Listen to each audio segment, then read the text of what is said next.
Bonjour à toutes et à tous, aujourd'hui nous allons faire un petit tuto concernant la sauvegarde de vos fichiers personnels, sensibles, etc.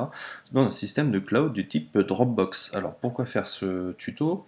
Pourquoi faire cela? En fait, c'est tout simplement en cas de crash d'ordinateur, si vous changez d'ordinateur, si vous voulez consulter vos fichiers un petit peu partout sur un autre ordinateur, sur votre smartphone, etc.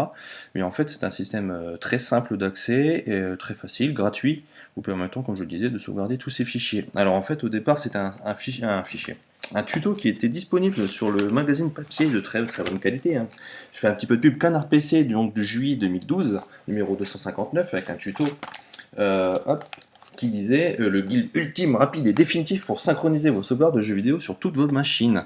On va pas bien entendu ne pas parler que de jeux vidéo, on va parler de sauvegarder tout type de fichiers possible. Alors, je vais faire ça sous Windows. Alors, ça fonctionne à partir de Windows 7, toute cette manipulation, parce qu'on va utiliser toute une mécanique qu'on appelle les liens symboliques. Alors, un lien symbolique, c'est tout simplement un espèce de raccourci. C'est pas un raccourci la Windows en tant que tel.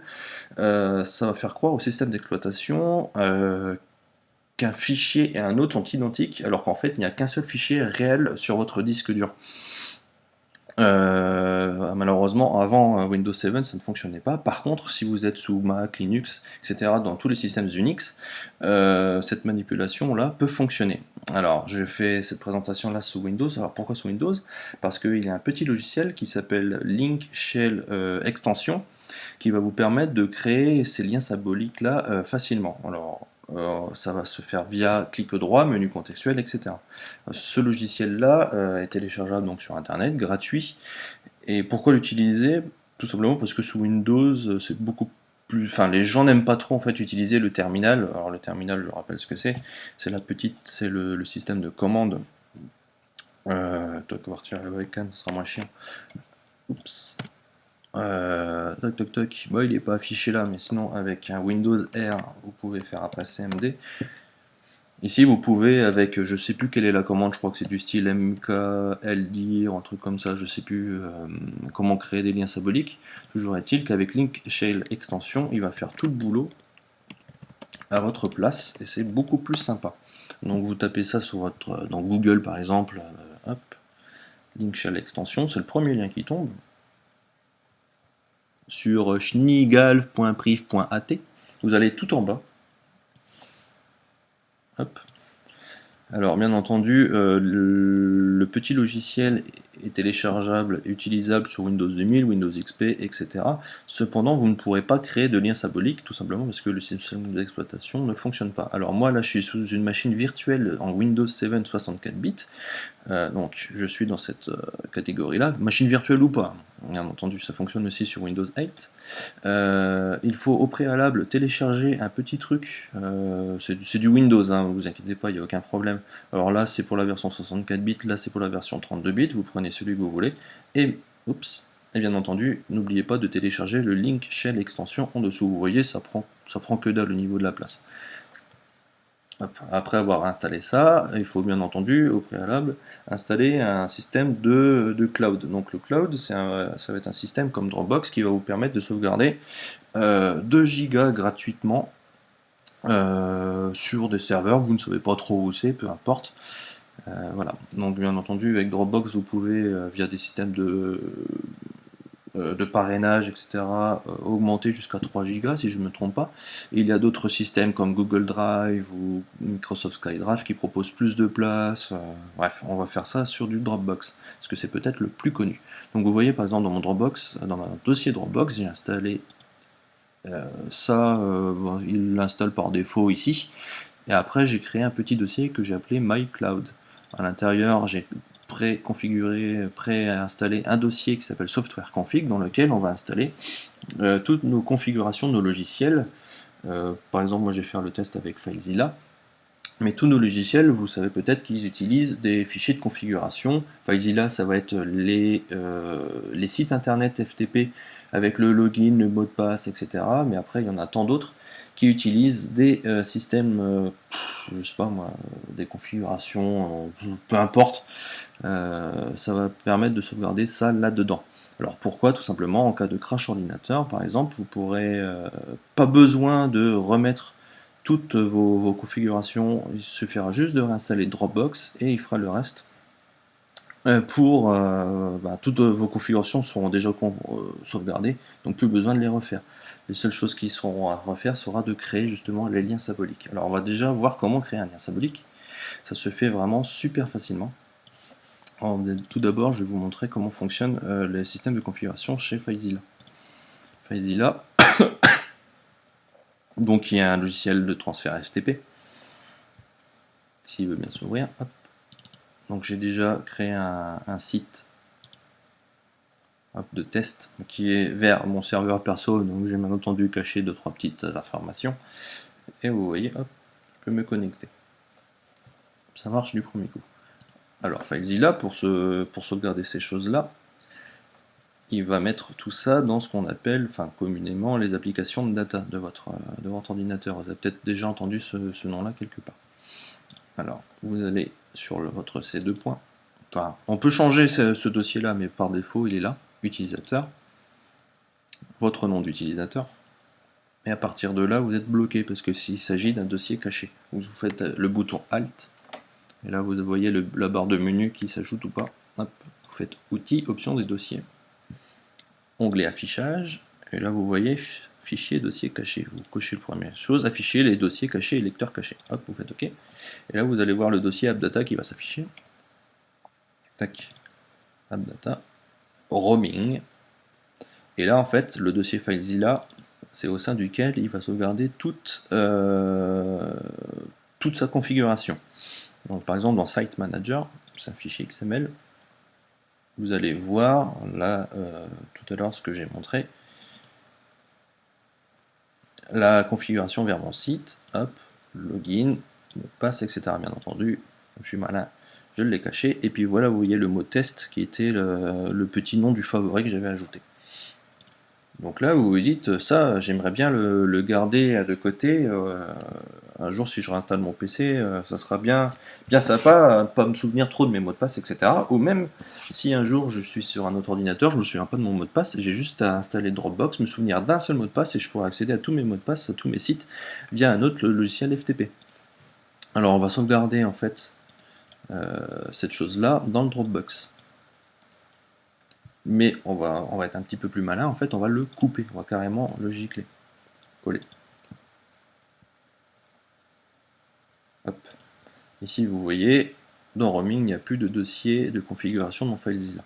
Et on va bien voir, en fait, en FileZilla, il va croire que c'est une toute nouvelle installation. Alors, on a vu le dossier se créer, là il dit c'est une toute nouvelle installation, blablabla. Et en fait, mon dossier de test, mon favori test n'existe plus. Tout simplement parce que les vrais fichiers de configuration ont été mis sur le cloud. Hop, on va resupprimer le dossier FileZilla. Et en fait, comment on va faire pour faire croire à FileZilla, dire à FileZilla qu'en fait mes fichiers sont dans le cloud et non plus ici. Alors en fait, on va faire avec le système de lien symbolique. Donc le link shell extension a ajouté un petit menu ici. Prendre comme cible du lien, vous cliquez dessus. Ça va sauvegarder au sein du système de link shell extension un petit truc, bref. Et ici, on va dire ajoute-moi un lien symbolique vers ce dossier. Hop, je vais coller un lien symbolique. Tac. Là, il y a l'UAC de Windows donc, qui gueule un peu, comme d'habitude. Vous dites oui. Et hop, ça rajoute un dossier FileZilla, avec la petite flèche verte qui signifie lien symbolique. Si vous double-cliquez dessus, hop, vous voyez directement les fichiers tels qu'ils le sont ici, vraiment. Et en plus ici, vous voyez que vous n'avez pas été redirigé vers le cloud de Dropbox, tout simplement pourquoi? Parce que le système d'exploitation croit que les fichiers sont à cet endroit-là. En fait, les fichiers n'existent absolument pas sur votre disque dur. Il s'agit tout simplement d'un système d'alias qui a dit ça est égal à ça. Donc l'ordinateur se croit ici. Voilà, en fait, si je rajoute un fichier là, peu importe, tac, Vous voyez, il a été ajouté aussi ici. On va le supprimer parce que ça sert à rien. Hop. Tac. Vous voyez, il a été supprimé aussi ici. Et du coup, quand vous rallumez le FileZilla, il va reconnaître automatiquement tout de suite le favori test et on va pouvoir s'y connecter.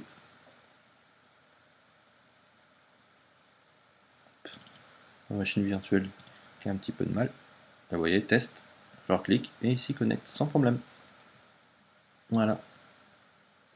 Donc comme ça, en ayant installé votre Dropbox sur, je sais pas, je vais dire une connerie, mais 10 machines, vous pourrez y accéder à la même configuration de partout. Votre machine crash, vos configurations sont sauvegardées. Le seul truc qu'il faudra faire, c'est réinstaller FileZilla et refaire cette petite manip là, sauf que tous vos sites, vos configurations, etc. sont sauvegardés. Alors bien entendu, ça fonctionne pour FileZilla. Pour tous vos jeux vidéo, par exemple, j'ai fait un petit exemple avec ici dans mes documents. J'ai ah bah non, je l'ai viré, c'est dommage.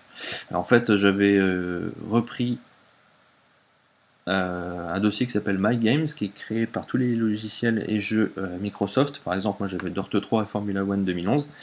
Et en fait, il vous suffit de reprendre ce dossier-là, je sais pas, moi je dirais une bêtise, créer un dossier, hop, My Games par exemple. Ouais, ça fait un dossier My Games dans My Games, mais on s'en fiche. Hop, et puis à l'intérieur, vous faites les mêmes choses. Alors ça, et puis voilà, comme ça, vos sauvegardes de jeu pourront être sauvegardées. Ça fonctionne aussi avec les dossiers mais aussi les fichiers. Je sais pas, moi, qu'est-ce que je peux prendre un fichier à la con. On va prendre un fichier. Enfin, ça marchera pas, mais je vais juste vous montrer. Je vais pas y arriver. Je suis parti un petit peu dans les. Voilà. Dans un plugin que je développe. Vous pouvez prendre comme cible du lien cette chose-là, ce fichier-là, et vous pouvez. Ah non, là je suis dans mes documents, donc et là vous voyez, c'est un fichier réseau de VMware, donc c'est un petit peu bizarre. Hop, vous pouvez le mettre à la racine tu sais par exemple. Et là vous pouvez mettre copier le lien, coller le lien symbolique. Hop, l'UAC qui va gueuler encore une fois. Ce que je fais ici, c'est juste pour vous montrer comment ça fonctionne. Et là vous voyez qu'il y a un lien symbolique vers mon fichier, vers l'autre existant. Vous voyez, sa taille est de 0 kg, bien entendu, mais il y a quand même quelque chose dedans. Si je l'édite, en fait, il va éditer l'autre fichier. Voilà. C'est un fichier JavaScript complètement pourri, qui est complètement obsolète en plus. Bref. Hop. Supprimer. Vie. Continuer. Voilà. Et ben voilà comment fonctionne le système de création de liens symboliques sur Windows avec l'extension, enfin le logiciel créant l'extension, Linkshell extension. Alors comment ça fonctionne sous Unix? Je vais vous montrer ça vite fait si j'y arrive. Allez bonhomme. Tac. Voilà, la preuve que j'étais sous une machine virtuelle. Hop, on va ouvrir un terminal. Non, là je suis sous Mac. C'est exactement la même chose sous. Oups, c'est pas celui-là. Je suis pas dedans. Je fais n'importe quoi. Je vais faire un clean. Voilà, merci. Voilà. Alors, le lien symbolique, en fait, ça fonctionne avec la commande ln. Alors, je vais faire simplement man ln. Hop.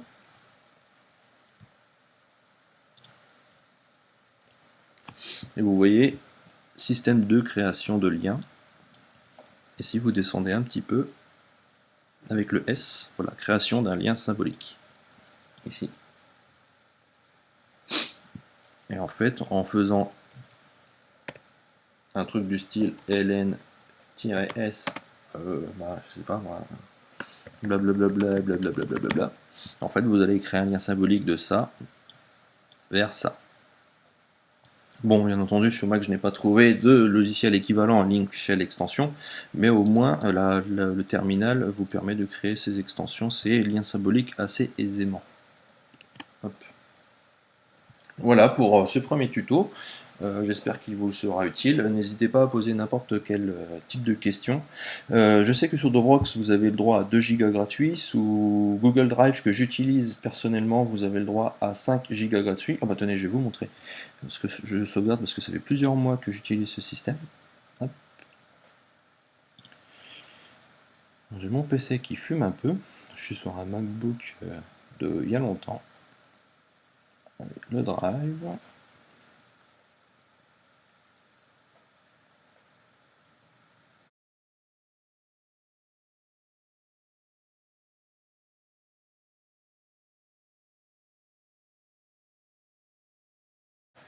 Alors par exemple, moi sur mon Drive, je sauvegarde un Firefox portable. Comme ça, j'ai une install de Firefox accessible de n'importe où, avec mes favoris, mes mots de passe sauvegardés, j'en passe. J'ai le droit à mes jeux vidéo sauvegardés, hop, vous voyez. J'ai du jeu de toutes sortes possibles. Voilà le My Games dont je vous parlais tout à l'heure. Dirt 3 et Formula One. J'ai aussi ma config de logiciel, donc tout ça c'est du Windows bien entendu. Des presets pour la compilation d'export vidéo de Premiere Pro, du FileZilla, MP3 Tag, du Steam, etc., etc. Voilà à quoi me sert tout ce système-là. Alors, petite chose à faire attention, si vous utilisez Google Drive, alors c'est assez mal foutu parce qu'on voit pas trop, il faut le savoir. Google Drive utilise un système de corbeille. Par exemple, pour le jeu vidéo là, The Witcher, bon, The Witcher, moi là j'ai tout zippé parce que j'ai fini le jeu, mais The Witcher par exemple, il y a des sauvegardes qui sont de temps en temps supprimées, enfin vous pouvez supprimer des sauvegardes, etc. Sauf que Google Drive va les ajouter dans la corbeille et ne va pas vraiment les supprimer. Donc vous inquiétez pas si un jour ou l'autre vous voyez votre quota augmenter à fond. Moi, à un moment, il me restait quasiment plus rien. En fait, n'hésitez pas à aller vider la corbeille. Vous allez gagner énormément de place. Voilà, voilà. Bah, j'espère que ce tuto-là vous a été utile. N'hésitez pas à poser des questions, comme je le disais. Et puis, à bientôt. Salut!